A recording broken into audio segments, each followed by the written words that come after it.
এখানে মারার মামলা যেহেতু আমার এখানে অনেক ধরে এটা নিয়ে বাচ্চু ভাই, রাজু, তারপরে আমার আনামুন্সি ভাই, আরো অনেকেই ধরতেছে বিষয়টা ইয়ে করার জন্য।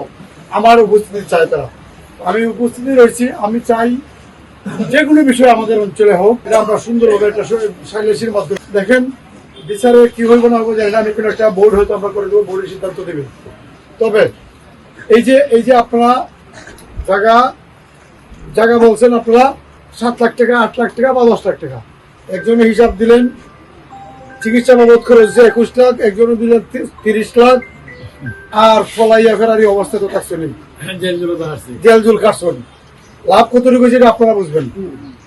আমি মনে করি এটা আমার এই বাস্তব জীবনে আমার অভিজ্ঞতা লেগে বকাল বিচার করে যে সাইলেন্সি যেটা করে এটা যদি মানেন সবসময় এটা লেগে সবচেয়ে বেটার। আর নাহলে কোর্টে যাইতে এর মাঝে এখানেই শেষটা। আপনার উকিলরা যে কত করে টাকা দিচ্ছেন আল্লাহ তোমার, ওসি সাহেবের বাবা আছে, ওসি সাহেবের তো টাকা দেওয়াই লাগছে। থানার থেকে সার্টিফিকেট আনছেন, সার্টিফিকেটের সময় তো আপনার টাকা দিতে হয়েছে না, যে ভাড়াই এখান থেকে পরিত্রাণ পাইতে হবে। যাই হোক, আমি বক্তৃতা দেবো না, কারণ দীর্ঘ সময় ধরে আমাদের কিছু বিরাট যুবকরা, আমার অভিভাবকরা সবাই বসা আছেন। এখন আমি মনে করি আমরা এটা ওই সব কিছু তো আপনারা বুঝতেই পারছেন, আমরা 4-5 জনের একটা ভোট করে দেয়। ভোট যে সিদ্ধান্ত দেয় এই সিদ্ধান্ত চূড়ান্ত।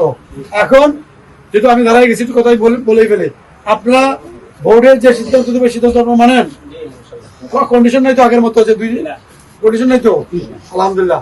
এই হেকমত আলী কই এখানে তোমার গার্জেন কে? আচ্ছা, যে সিদ্ধান্ত হয় মানেন তো।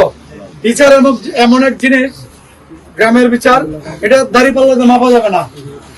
তবে বিচারকদের কাছে আমার একটা বক্তব্য থাকবে, আমরা বিচার করব যদি পক্ষ নিয়ে বিচার করি, এই মানুষটা বুঝুক, আল্লাহ কিন্তু বুঝবে।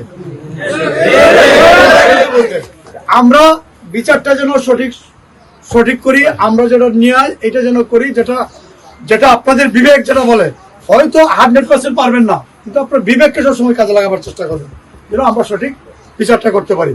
তো আমি আমার প্রিয় অভিভাবক যারা আছেন আপনারা বসুন, এবং সবাই যেহেতু মানছে, আমাদের এখানে বিজ্ঞ বিচারক আছে। যেমন আমি মনে করি এখানে যে জোয়ালি ভাই আছে, কাশিম ভাই, আউল ভাই, ডাক্তার ভাই, জল, কাকাব ভাই, আমরা সবুজ, চান্না ভাই, আমার ভাইস চেয়ারম্যান, আরো অনেক নেতৃবৃন্দ আছেন, সাহেব আছেন।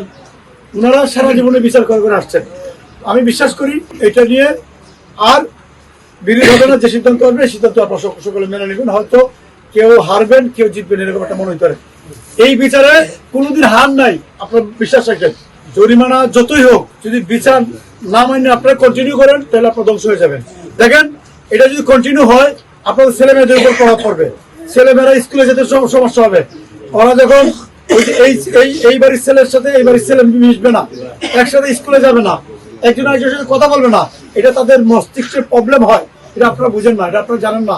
আমাদের এই ভবিষ্যৎকে ধ্বংস করা যাবে না। আপনাদের এই চিন্তা ভাবনা থেকে বাড়িয়ে আসতে হবে, মারামারি কাটাকাটির চিন্তা থেকে বেরিয়ে আসতে হবে। পাওয়ার, ধরুন আপনাদের পাওয়ার আছে, আত্মীয় স্বজন বেশি আছে, মারামারি করতে পারবেন। মারামারি করে কি লাভ হয়েছে? হ্যাঁ, এটা লাভ হয়েছে, আপনার তো মারছে, এই ভাবটা হইতে পারে। আর বাকি কোনো লাভ হয় না। অর্থনৈতিক ভাবে আপনারা ক্ষতিগ্রস্ত হয়েছেন, সামাজিক ভাবে হয়েছেন। আপনাদের ভবিষ্যৎ প্রজন্ম যারা ছোট ছোট বাচ্চারা, এদের মনের মধ্যে অনেক আঘাত আসছে। আর এটা হয়তো আপনারা বুঝতে পারছেন না, ওরা বলতে পারে না, এদের ভবিষ্যতের জন্য এদের জন্য ক্ষতি হয়।